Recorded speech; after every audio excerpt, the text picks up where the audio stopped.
Chapter 1, The Magic Wall Painting. One evening, while Tommy was looking at the old book again, a small stone fell out from between the pages. It was flat and had a drawing of a bison on it. When Tommy touched the stone, the air became cool and dry.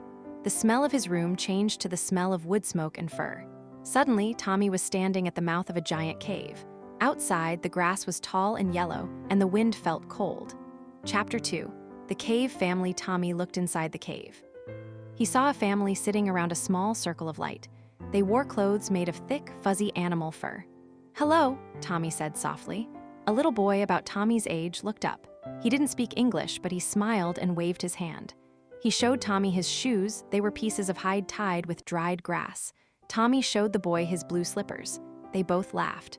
Tommy learned that even thousands of years ago, children loved to play and make friends. Chapter 3, The Secret of Fire. In the center of the cave was a small fire. Fire is the sun on the ground, Tommy thought. He watched the father of the family take two special stones. Click, click, spark. A tiny orange spark jumped into some dry leaves. Soon, a happy little flame was dancing. "That keeps the cold away," Tommy said. The fire did three important things. It kept the family warm. It cooked their food. It kept the big, scary animals away at night. Chapter 4, The Tool Makers. The family didn't have stores to buy toys or spoons. They had to make everything from the earth. Tommy watched the mother use a sharp piece of flintstone to scrape a deerskin.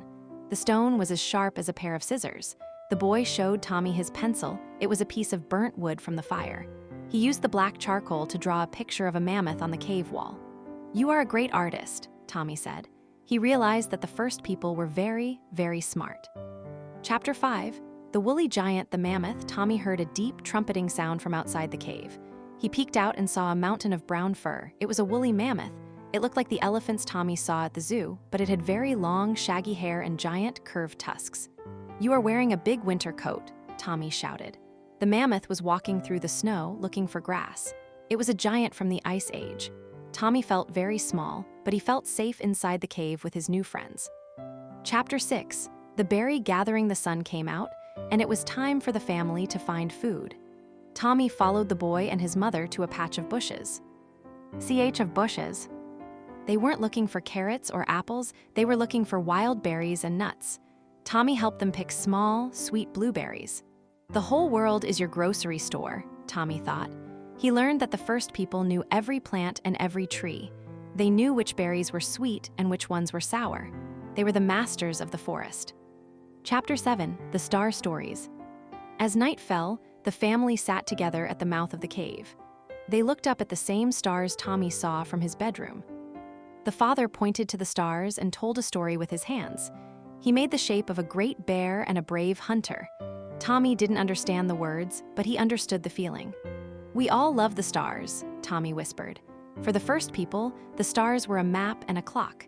They were the same stars that would one day shine over Tommy's garden. Chapter 8, The Gift of the Stone.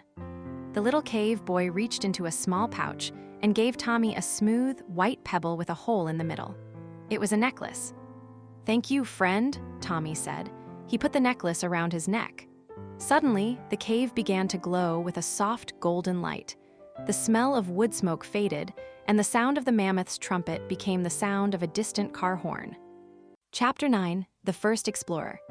Tommy was back in his attic. He looked down at his chest. The stone necklace wasn't there, but his heart felt warm. He ran downstairs to find his mommy. "Mommy, I met the first people. They made fire from stones and drew pictures on walls." Mommy hugged him.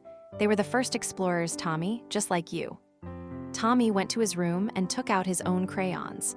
He drew a picture of a mammoth and a campfire.